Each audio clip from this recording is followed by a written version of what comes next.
महामार्गावर भीषण अपघात, आंबिवलीतील तरुणाचा मृत्यू। पेण तालुक्यातील आंबिवली गावाजवळ मुंबई गोवा महामार्गावर साई सहारा हॉटेल समोर झालेल्या भीषण अपघातात दुचाकीस्वार तरुणाचा उपचारादरम्यान मृत्यू झाला। कार चालकाच्या निष्काळजीपणामुळे हा अपघात घडल्याचे समोर आले आहे। कार चालक पेणहून पनवेलकडे जात असताना अतिवेगात वळण घेताना त्याने दुचाकीला जोरदार धडक दिली।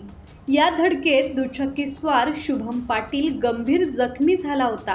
त्याला तातडीने रुग्णालयात दाखल करण्यात आले, मात्र उपचार सुरू असताना त्याचा मृत्यू झाला।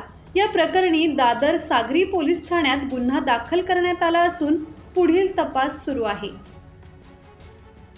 किरण बांधणकर, संवाद मराठी लाईव्ह, पेण।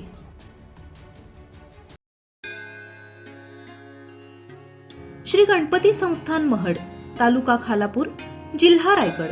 श्री वरद विनायकाच्या भक्तांसाठी भक्त निवासाची सोय, स्वच्छता आणि 24 तास गरम पाणी, सीसीटीव्हीची नजर। आगाऊ नोंदणीसाठी संपर्क करा 02192 26 69 12 72 76 47 38 54।